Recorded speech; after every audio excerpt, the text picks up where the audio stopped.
presente,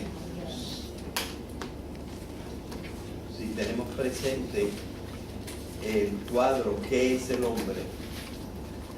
Después de ver lo biológico y la importancia enorme de lo biológico, ¿ya está grabando? Sí.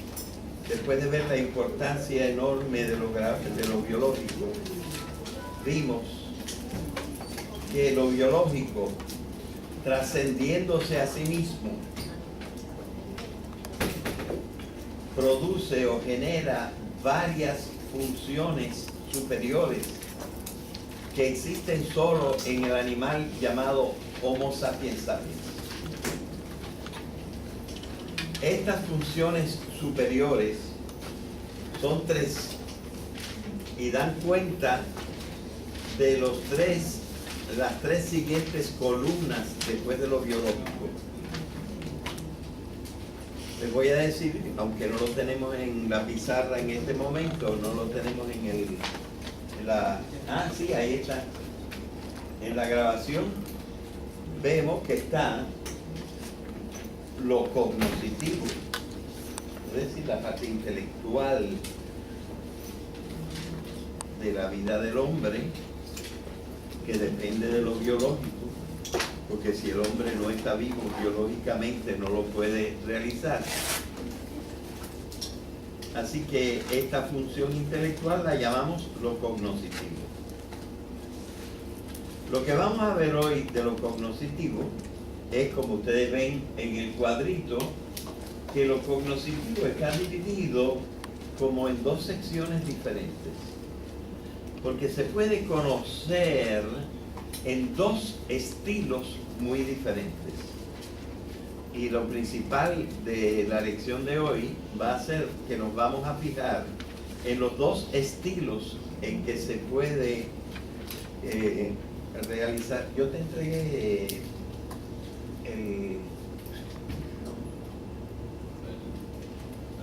yo creí que yo traía el pendrive. ¿No lo trae? No, pues entonces déjalo.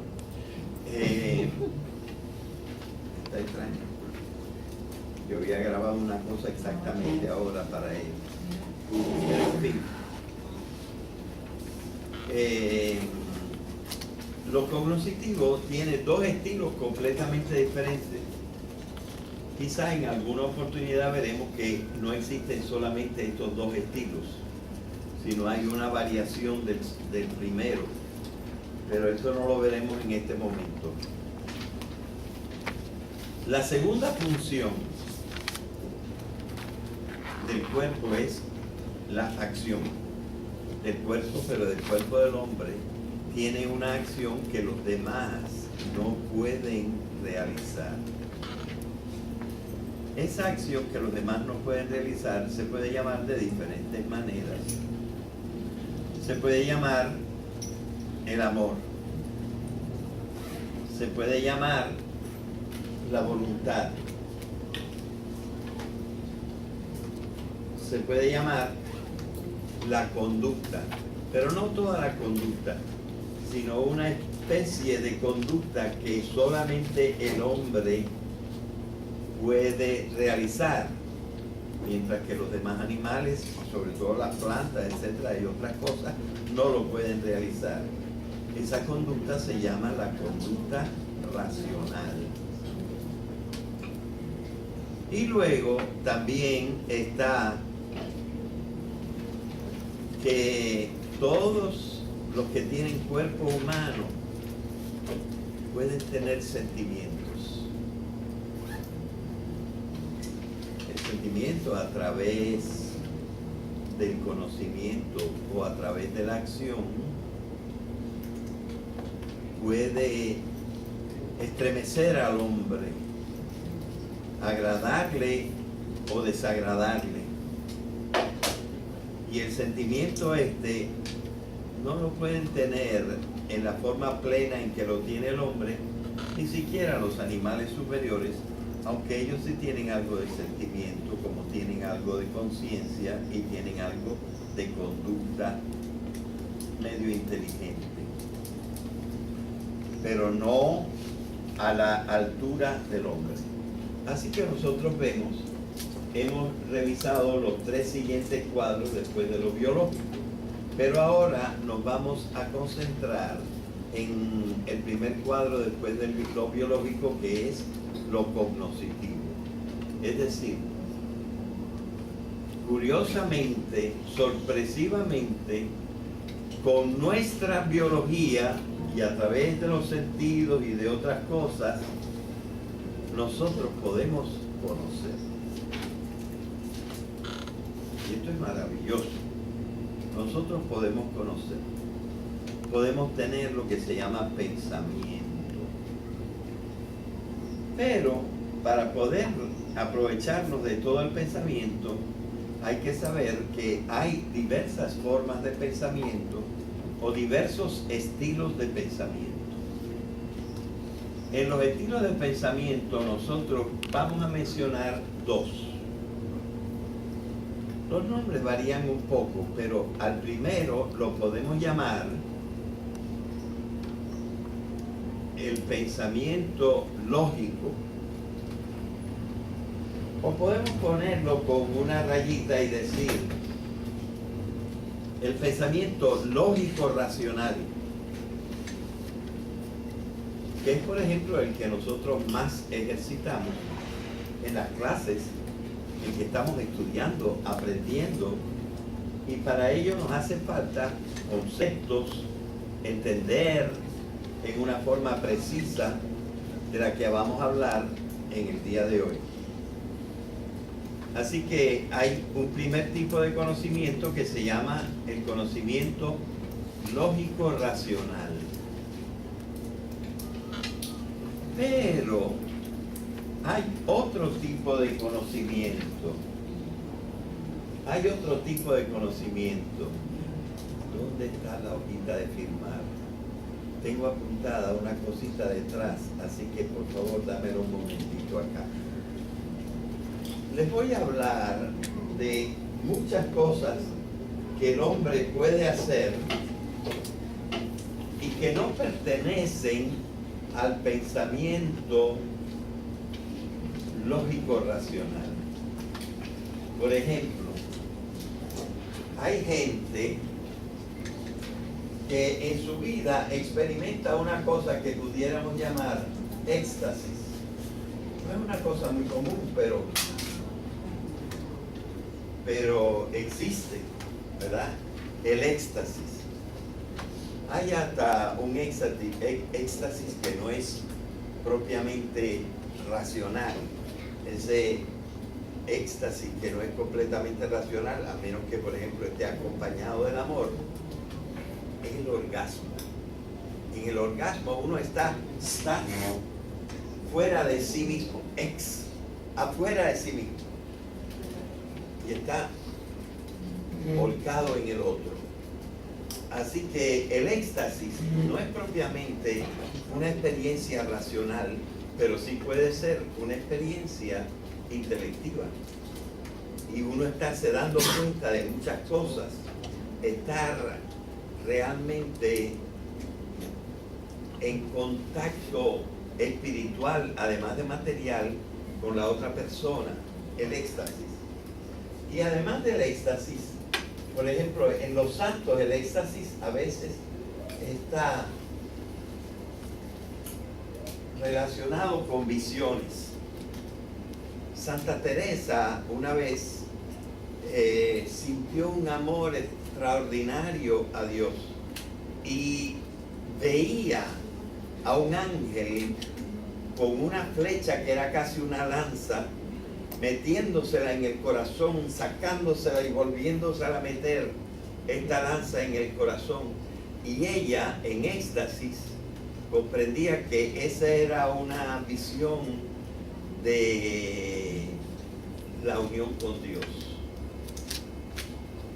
Y eso es tremenda experiencia y una tremenda experiencia intelectual. Pero tenemos cosas mucho más ordinarias como los sueños. Y nos dice Freud, pero también nos decían los magos de la antigüedad, que los sueños tienen una significación y que esa significación no corresponde a lo que se ve, pero tiene una significación que a veces nosotros podemos comprender. De la misma manera, hay el tipo de pensamiento que se usa en los cuentos infantiles. En estos cuentos infantiles pasan cosas maravillosas, aparecen hadas, los ratones se transforman en caballos. Hay montones de cosas que no pueden suceder en una vida lógica, racional, pero que nosotros entendemos y tienen un significado en el cuento.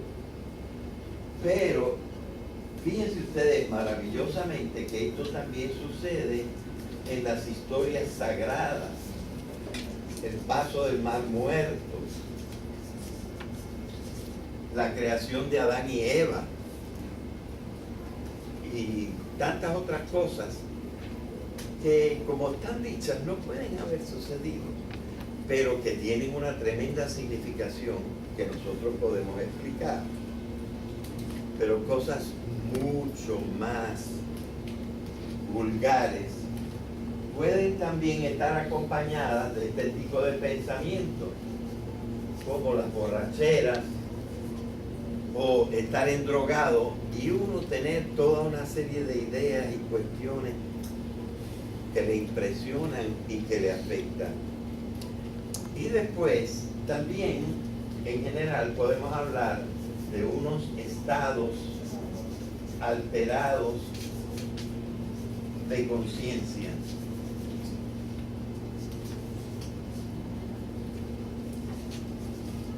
Estos pueden ser, por ejemplo, como provocados por drogas, pero también por disfunciones del cerebro. Por disfunciones del cerebro, como la esquizofrenia y una serie de elucubraciones, gente que tiene visiones, oye voces. Y esto tiene una significación. Todo lo que tiene significación es intelectual, es cognoscitivo. Naturalmente que no son del mismo estilo que el pensamiento lógico. Así que son dos formas de pensamiento diferentes.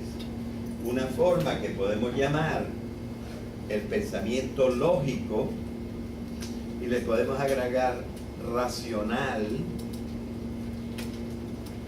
y otra forma que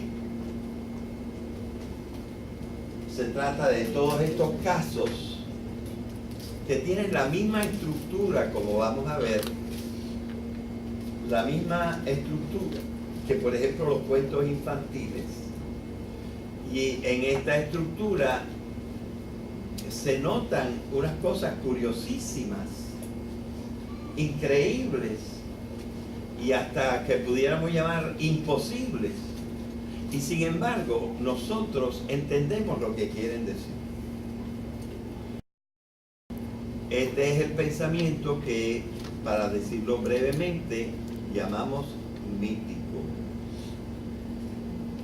Pudiéramos darle un nombre más completo, porque mítico, exactamente mítico, no son todos, pero todos son metafóricos, y el mito también es metafórico. Así que más general, lo pudiéramos llamar el pensamiento metafórico, es decir, un pensamiento que es como comparativo, que es lo que quiere decir metáfora, comparación. Pero todavía le podríamos agregar otro apellido. Lo podemos llamar metafórico, metafórico mítico, y lo podemos llamar también metafórico mítico racional. Y ustedes se preguntarán, ¿por qué racional si parece irracional? Bueno, en un sentido es racional por esto. Solamente el animal racional lo puede usar. solamente el animal racional puede inventar historias infantiles, historias sagradas. Solo el animal racional puede tener unos sueños en que suceden acciones humanas. Así que no deja de ser racional el pensamiento mítico, porque solamente lo pueden tener esos animales especiales que desde Aristóteles son definidos como animales racionales. Es decir, que tienen intelecto, que tienen razón, que tienen logos. Pero es, en un sentido, un poco diferente de la palabra racional, que tiene varios significados.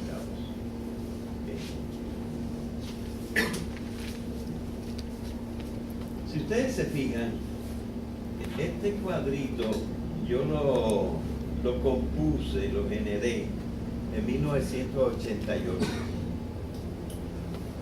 Aunque yo estaba dando clases aquí de eso desde 1984.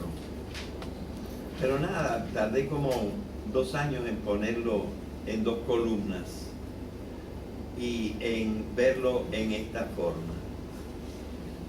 Pero lo que pudiéramos llamar la estructura del pensamiento, hace siglos y milenios que se descubrió. Y por ejemplo, del pensamiento lógico, Aristóteles descubrió que su forma estilizada tenía que tener 8 reglas que obedecer, y que si alguna de estas reglas no se cumplía, ese pensamiento lógico se convertía en un disparate.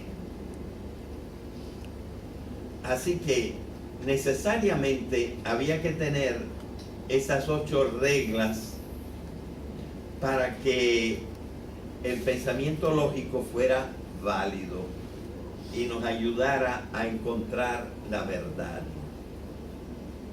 Ese pensamiento estilizado se ve sobre todo en una cosa que se llama el silogismo. El silogismo es una secuencia de 3 oraciones,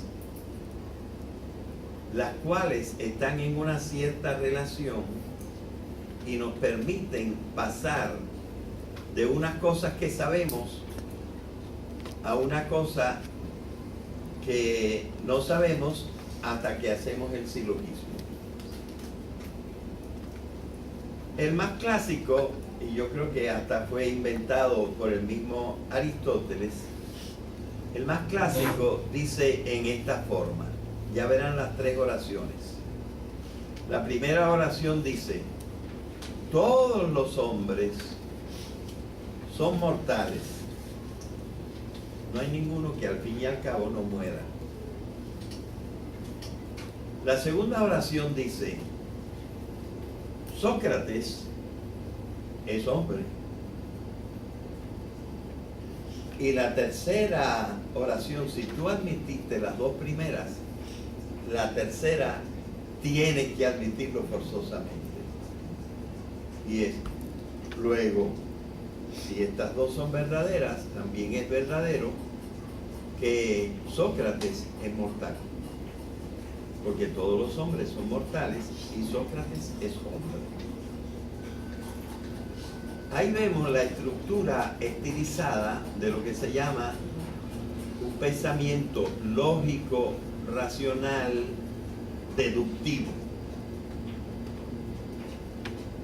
También lo puede haber inductivo, que es al revés. Empezando por los ejemplos. Mira, esta arañita de Calley tiene 8 patas. Mira, esta arañita de Ponce tiene 8 patas. Mira, esta arañita de Taiwán tiene 8 patas. Mira, esta arañita de Francia tiene 8 patas. cuando busco 1500 ejemplares, ya casi puedo decir, todas las arañas tienen 8 patas. Este empieza al revés, ¿verdad? Empieza de lo particular hacia lo general. Y no es tan perfecto, porque si un día yo me encuentro una arañita que tiene 6 patas, entonces se rompería completamente mi raciocinio. Porque con un solo ejemplo que fuera realmente arañita, pero que tuviera 6 patas, se acababa el asunto. Y así hay otras maneras lógicas de pensar, pero vamos a fijarnos especialmente en el silogismo, ese que empieza por lo general y luego va bajando a lo particular. Para no usar el ejemplo de Aristóteles, vamos a usar un ejemplo que inventé para la primera clase, pero que me pasó una cosa, que tuve que irle agregando palabras para que fuera cierto. El ejemplo que di es este: todas las mujeres sanas pueden en alguna ocasión llevar un niño en su vientre.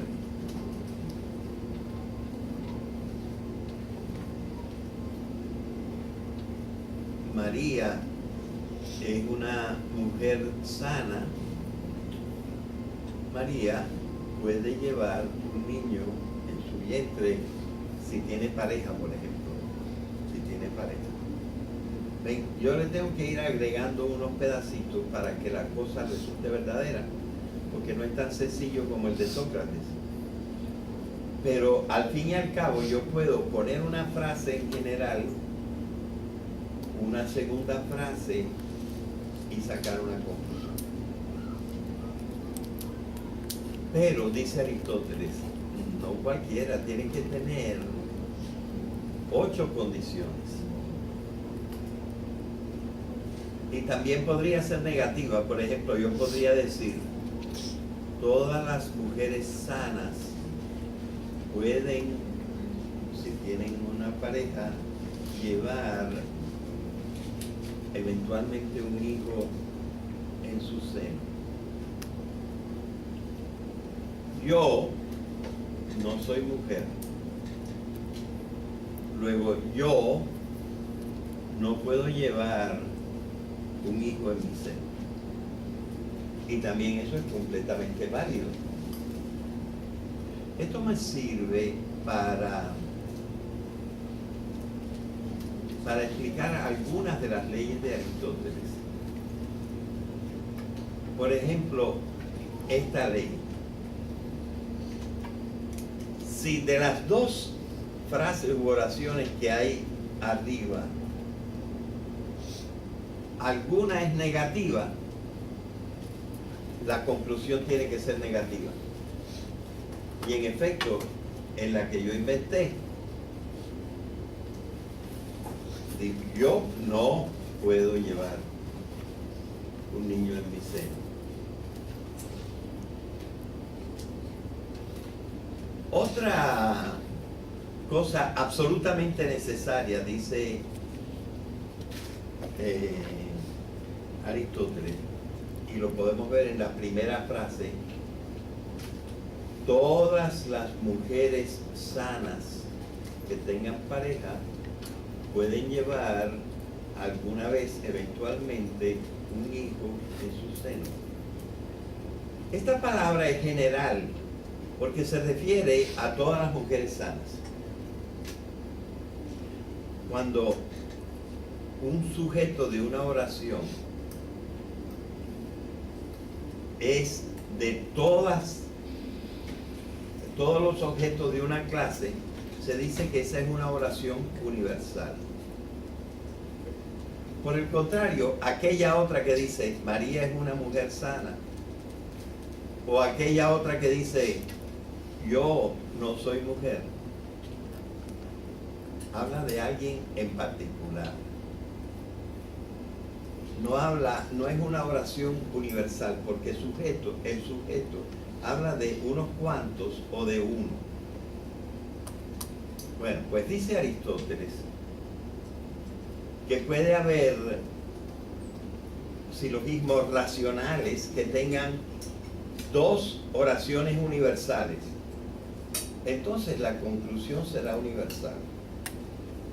Dice también que de las dos, una puede ser universal y la otra particular. Pero entonces la conclusión no puede ser más grande que las premisas y por lo tanto la conclusión tiene que ser particular. Y dice además que si están las dos oraciones, por lo menos una tiene que ser universal. Si las dos son particulares, no se puede sacar ninguna conclusión. Y dice también que en las dos primeras oraciones tiene que haber un elemento de la primera que se repita en la segunda. Por ejemplo, en el caso que dijimos, en las dos aparece la mujer. Todas las mujeres sanas que tengan pareja pueden dar a luz un hijo. O la otra que dice,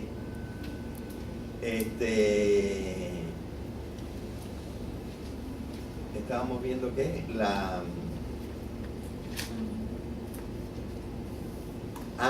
que también en la segunda tiene mujer. Yo no soy mujer. Así que hay mujer en la primera y mujer en la segunda. Tiene que haber eso que Aristóteles llama un término medio. Un término que sirva para agarrar una oración con la otra.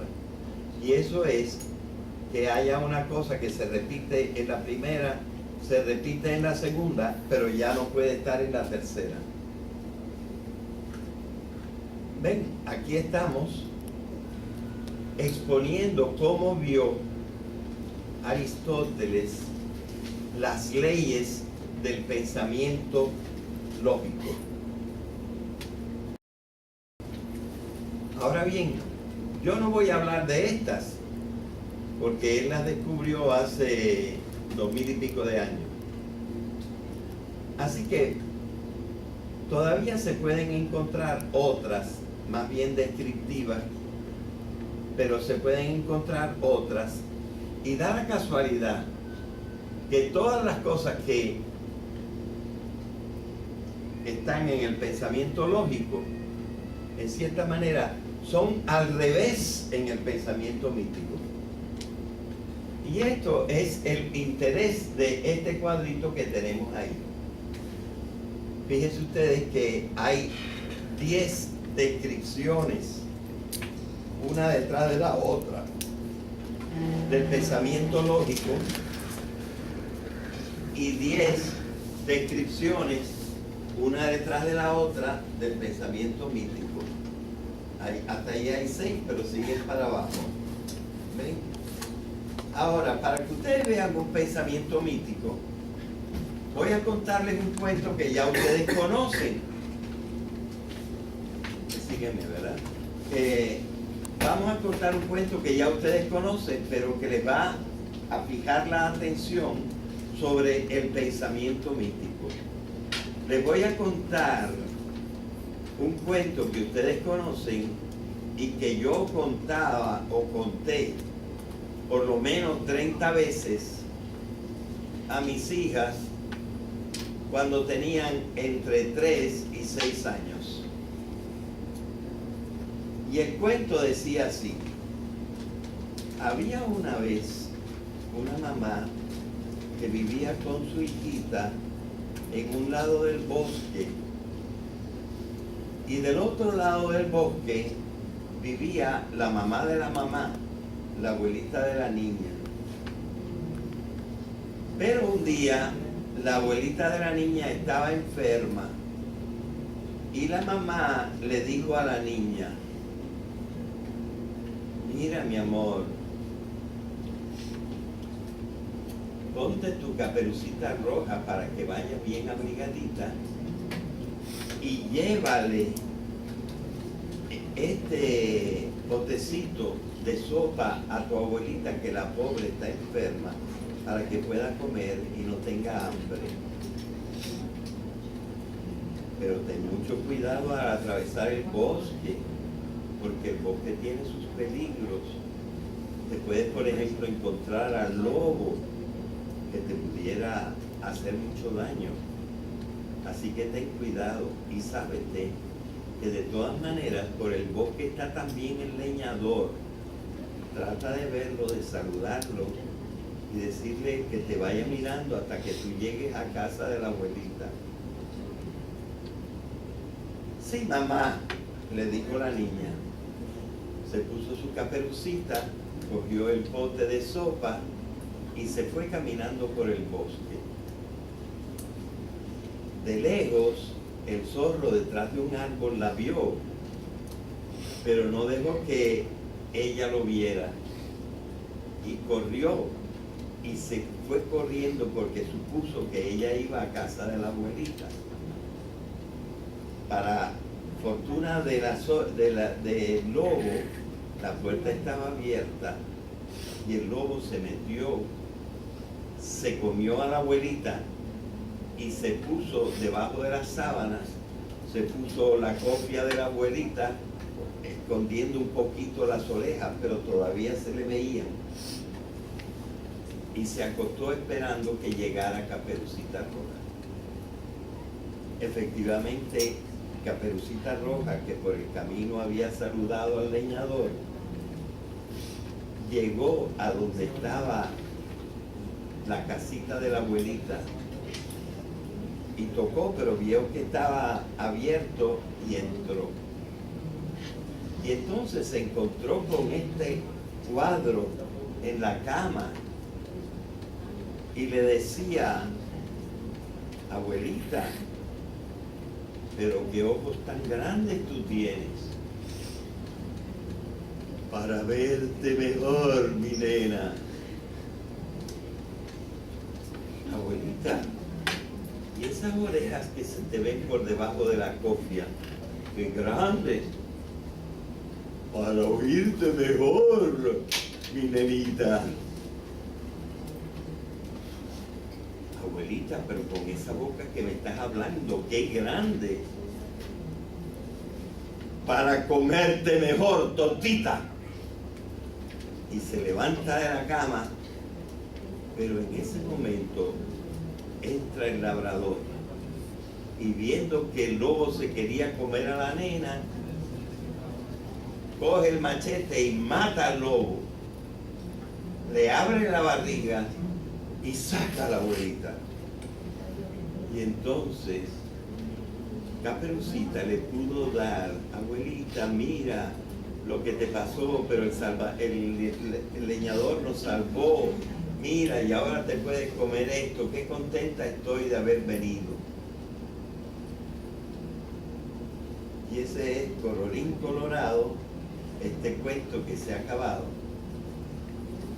¿Ok? Yo conté un cuento que ahora quiero decir que está en pensamiento mítico.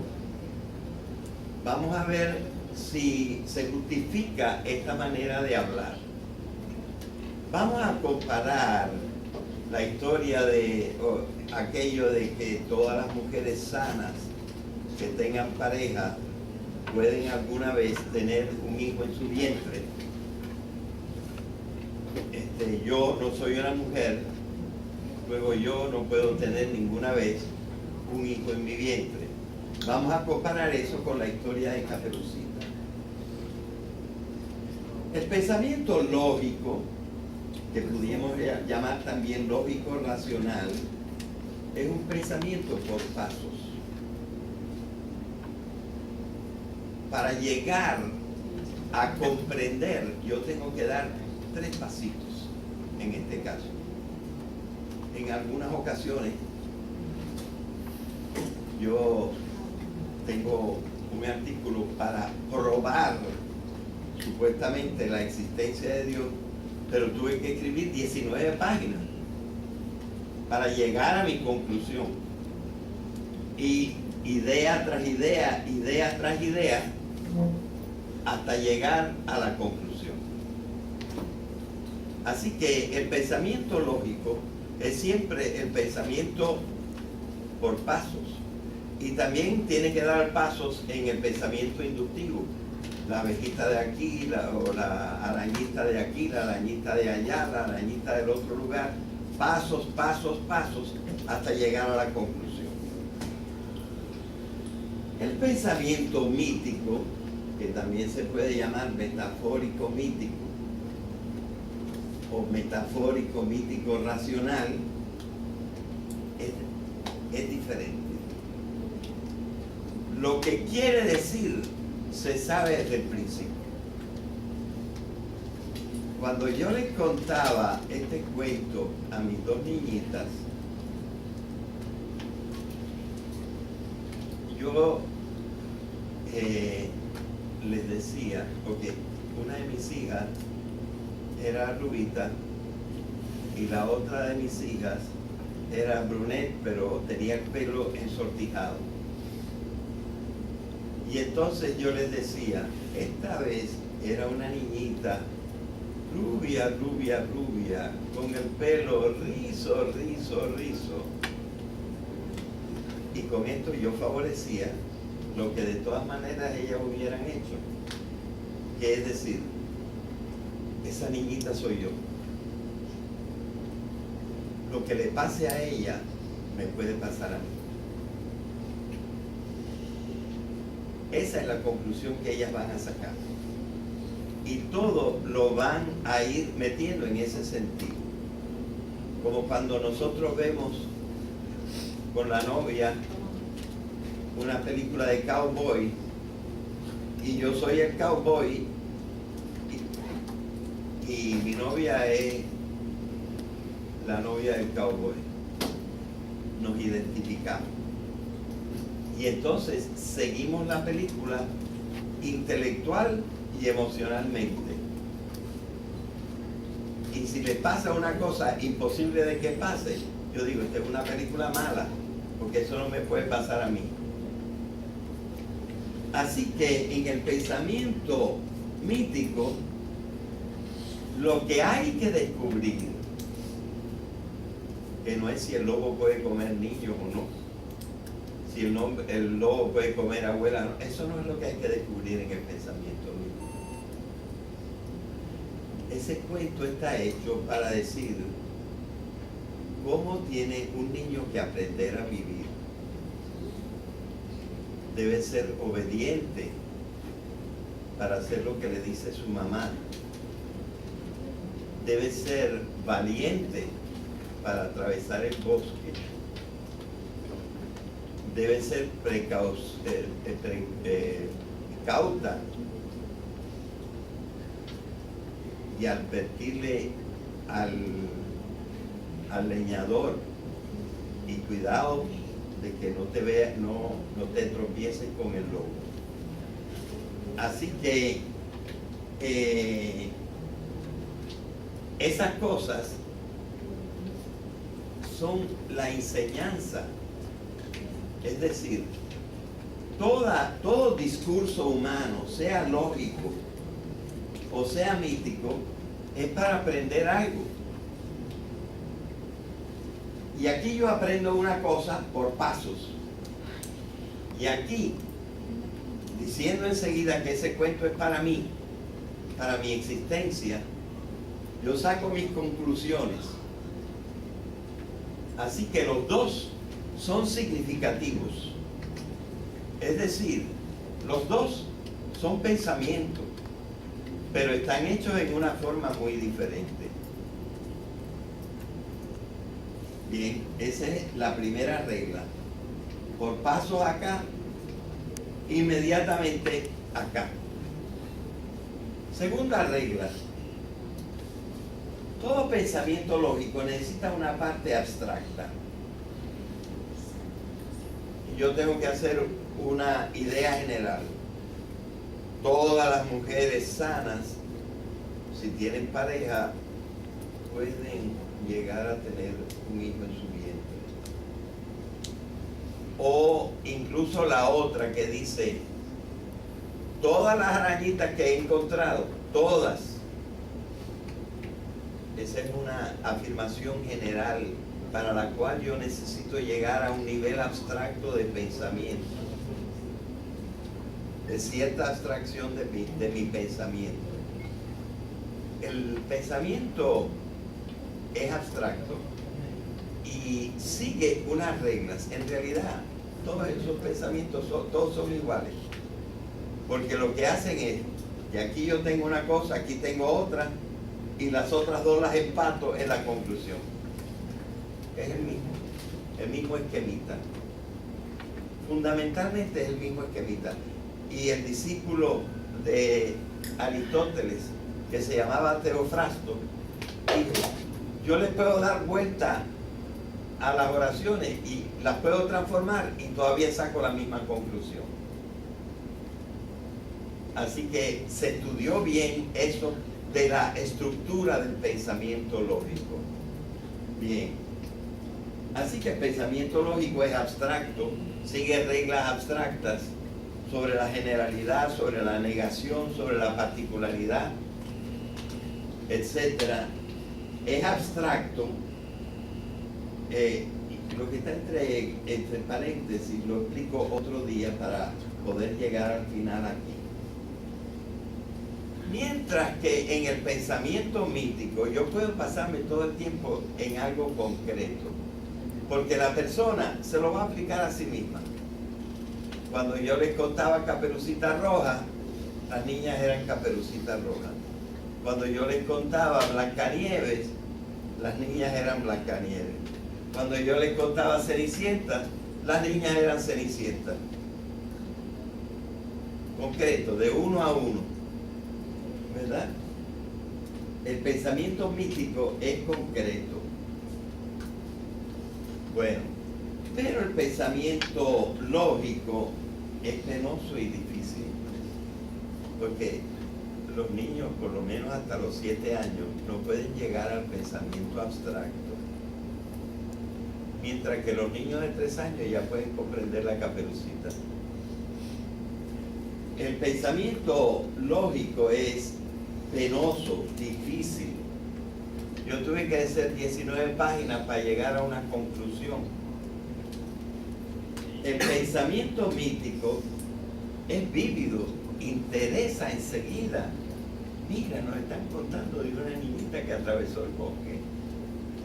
Es pintoresco. Y yo puedo poner todos los colores que yo quiera. Las maripositas pueden alertar a Caperucita de la presencia de la presencia del lobo. O un pajarito le puede soplar al leñador que vaya a la casa de la abuelita. Yo le puedo meter cualquier cosa pintoresca y no se echa a perder el cuento, ¿verdad? Así que es vívido, pintoresco, accesible a todos en el pensamiento mítico. Bueno, veamos el cuarto. El pensamiento mítico es exacto y preciso. Fíjense cuántas cosas tuve que ponerle. Yo al principio decía mujer, pero tiene que ser una mujer sana, tiene que ser una mujer adulta, tiene que ser una mujer con pareja. Yo tengo que ponerlo exacto, porque si no, no es verdad siempre. Así que yo lo tengo que poner exacto y preciso. En edad reproductiva. Y si no lo digo exacto y preciso, no es verdad. Entonces, al contrario, el pensamiento mítico es vago y difuso. Fíjense que yo empecé diciendo, había una vez, y no digo en 1804, el 19 de marzo, no, porque eso limita yo digo, había una vez y una niña, y no la llamo ni Guillermina ni Adelaida, para que se lo puedan aplicar las otras. Es vago, difuso. Yo no le pongo límites, porque así es más fácil que todo el mundo se lo aplique, que es lo que hace falta en el pensamiento mítico, que la gente se lo aplique a sí mismo. Así que por eso el pensamiento mítico es vago y difuso. Vete subiendo un poquito ahí, para que la gente de atrás lo vea mejor. Digo que le pasan 7, echa eso para arriba. Sí, eso sí. Ahí. El pensamiento lógico pregunta por las causas. La causa está, por ejemplo, en la pareja. La causa está en que ella está sana. La causa está en que ella es fértil, que está en edad reproductiva. ¿Verdad? Está preguntando por las causas. Y estas son las causas de que ella pueda quedar encinta. Pero de esas cosas no se ocupa el pensamiento mítico. No se ocupa de causas, se ocupa de sentido. ¿Cuál es el sentido de la vida? Ser útil, ser generoso, ser valiente, ser precavido. ¿Verdad? Pregunta por el sentido que yo le tengo que dar a mi vida.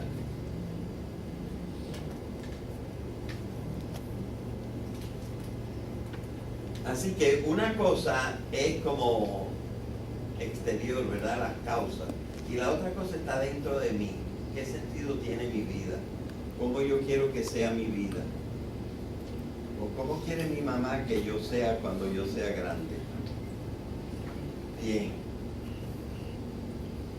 Fíjense que el pensamiento lógico se puede aplicar a toda la realidad, no solo a las mujeres que pueden parir, porque yo puedo hablar de biología, pero puedo hablar de los riñones también, y puedo hablar de los pulmones, puedo hablar de diferentes cosas, y en vez de biología puedo hablar de botánica, puedo hablar de zoología, puedo hablar de astronomía, puedo hablar de leyes. O sea, el pensamiento lógico sirve para cualquier objeto de pensamiento, de toda la realidad, de la realidad material, de la realidad espiritual, de las realidades humanas, de las realidades de las cosas inertes. De todo yo puedo hablar con el pensamiento lógico. Pero aquí está la pega del pensamiento mítico. El pensamiento mítico solamente es apto para examinar una sola cosa, no la conducta de los lobos, no la conducta de todos los leñadores, no qué cosa puede suceder y qué cosa no puede suceder. Yo lo que necesito saber es qué pasa con mi vida. O sea, en realidad el pensamiento mítico nada más sirve para decirnos: mi vida está segura. O en algunos casos, mi vida está en peligro. El pensamiento mítico siempre se refiere al sujeto. Así que es apto solamente para examinar la propia existencia. Y esto más o menos tiene conexión con el séptimo. Aquí, en lo que yo estoy pensando, en lo que está objetivamente fuera de mí, una mujer que puede dar a luz, y yo no soy mujer, luego yo no puedo dar a luz, ¿verdad? Son cosas objetivas de afuera. Mientras que esto en realidad es para saber qué va a pensar Caperucita, qué va a pensar el niño a quien yo le estoy contando el cuento. Es sobre él, es sobre la existencia. Sobre eso habla el pensamiento místico, porque privilegia el momento del sujeto. ¿Ok? Bien. El pensamiento lógico procede por análisis, es decir, va separando la arañita de Taiwán, la arañita de Calley, la de Ponce, la de Francia, y yo voy analizando las 8 patitas y encontrando que todas tienen 8 patitas.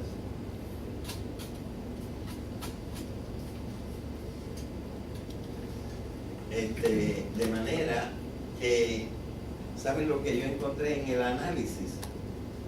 Una vez que mi perra cogió, ¿cómo se llaman esos animalitos que cogen, no pulgas, las otras? Garrapatas. Pues encontré, porque mi mujer decía lo que tiene pulgas, y yo miré en los diccionarios, las pulgas tienen 6 patitas, son insectos. Las garrapatas tienen 8 patitas, son arácnidos. Es decir, yo tuve que ir analizando para saber la verdad, que lo que mi perra tenía eran garrapatas y no pulgas, porque le corté las patitas. Y hay que tener cuidado porque algunos de estos insectos tienen además antenitas que pueden parecer patitas. Así que tienes que tener cuidado, analizar, distinguir las antenitas de las patitas. Tú vas separando las cosas, desdoblando las cosas para entender. ¿Y cómo procede el pensamiento lógico, mítico? Englobándolo todo. La forma global de entender es lo contrario de analizar. El análisis es separar y global es meterlo todo en el mismo saco. Claro, la forma ya más especializada de lo global se llama la síntesis. Pero la síntesis ordinariamente nada más se hace en el pensamiento lógico. Pero el pensamiento mítico procede en forma global. ¿Por qué? Porque el sentido se saca del todo. Si no hay todo, yo no puedo sacar el sentido de las cosas. Esto le pasa hasta a los suicidas. Los suicidas, si van acumulando, se me murió mi papá, se me murió mi mamá, se me murieron mis hijos, nadie me quiere, no tengo dinero. Cuando ellos ven todas estas cosas juntas, ven el todo de esa vida, dice, aquí no hay chance para nada, ¡pam! Y me suicido. Pero si esto se rompe, por ejemplo, vienen a anunciarle que se sacó la lotería, a lo mejor se le quita la idea suicida, porque ahora está la cosa dividida, hay otra cosa favorable. Es decir, el sentido se saca del todo